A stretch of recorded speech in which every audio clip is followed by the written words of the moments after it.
The morning light filtered through the tall windows of the Hall of Justice, casting a serene glow over the polished mahogany benches and the heavy brass railings that separated the gallery from the bench of authority.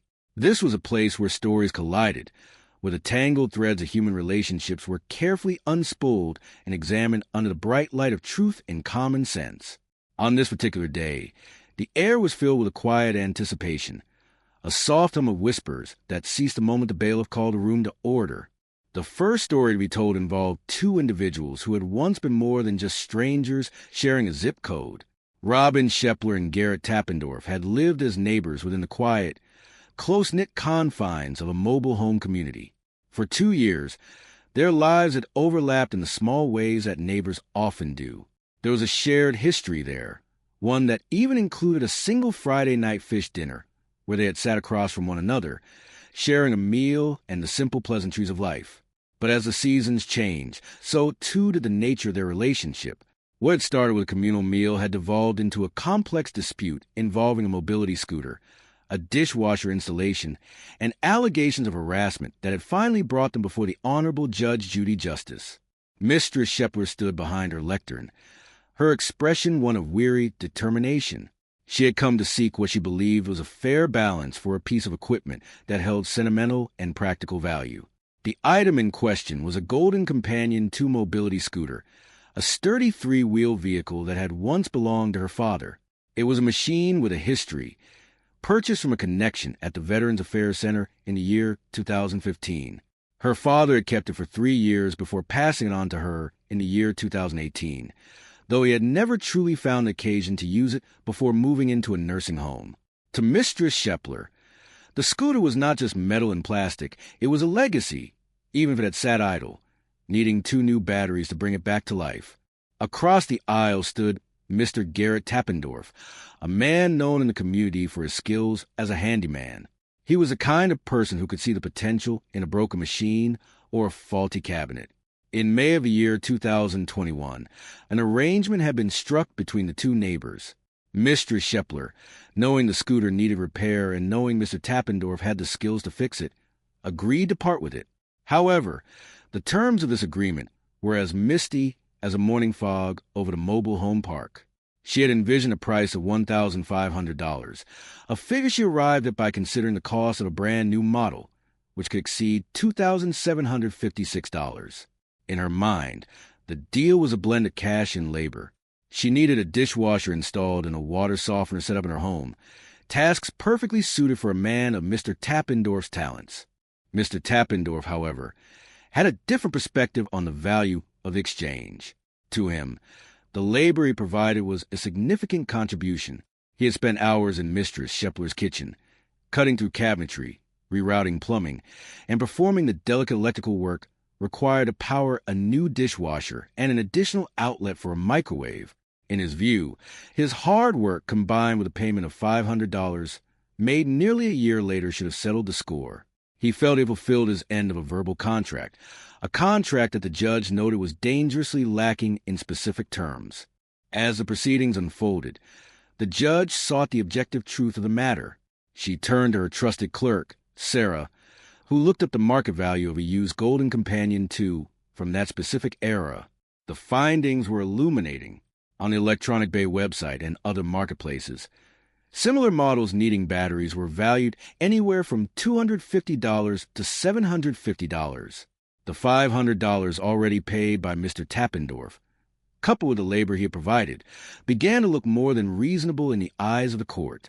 The judge, with her characteristic sharp wit and grounding in reality, pointed out that while Mistress Shepler might not have been perfectly satisfied with the aesthetic quality of the handyman work, the dishwasher was functional and the compensation was fair for a machine that had been sitting and used for years. The tension in the room rose as the topic shifted from property to personal conduct. Mistress Shepler spoke of a series of grievances that had turned her home into a place of stress. She described instances of loud music being played at high volumes, a habit that had eventually led her to call the police on the 16th of March in the year 2023.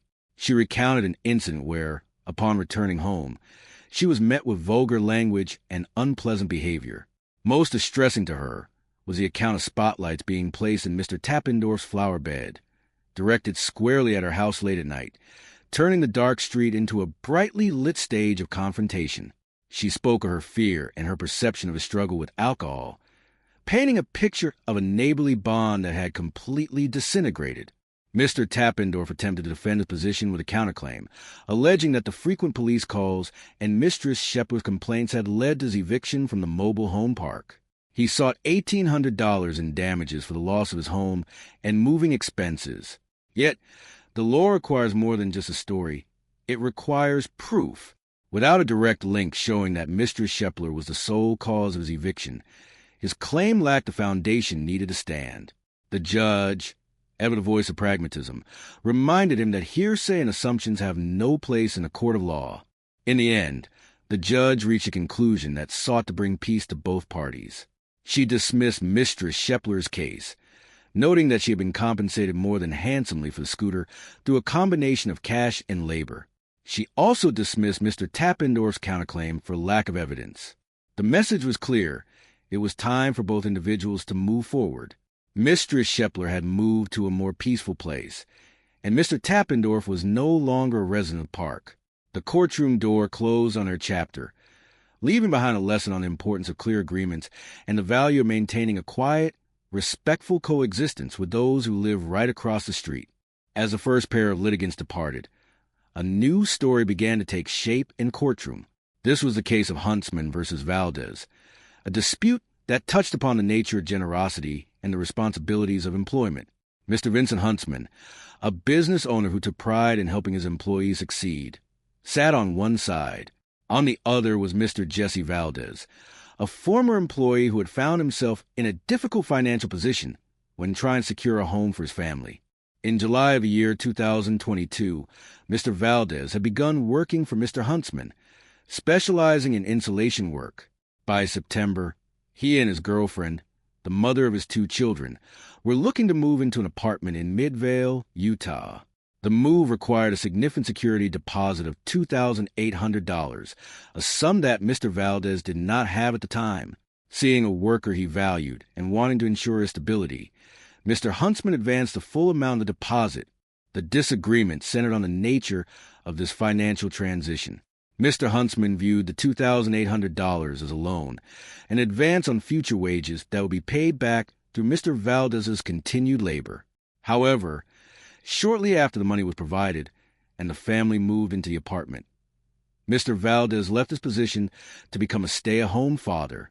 He argued in court that the money was a gift, a gesture of goodwill from an employer who desperately wanted him to remain a productive member of the team. The judge looked at the situation with a keen eye for human behavior.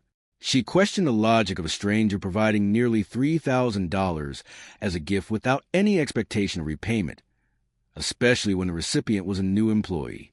She listened as Mr. Valdez explained that he had no other option but to stay home with his children, but the court remained unmoved by personal circumstances that did not negate a financial obligation. The reality was that Mr. Huntsman had provided the funds in anticipation of a working relationship that Mr. Valdez had chosen to end.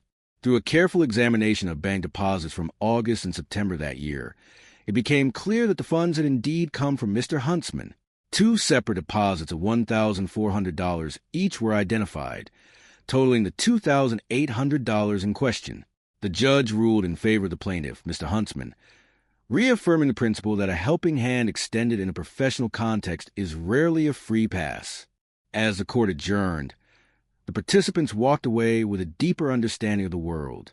Mr. Huntsman, though disappointed by the breach of trust, remained a man committed to the success of others. Mr. Valdez was left to reflect on the weight of his choices and the importance of clear communication in both business and personal life.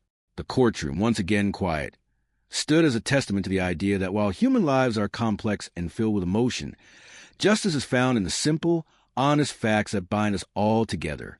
The values of hard work, accountability, and the courage to take responsibility for one's actions remain the true winners of the day, inspiring all who heard these stories to act with more clarity and kindness in their own lives.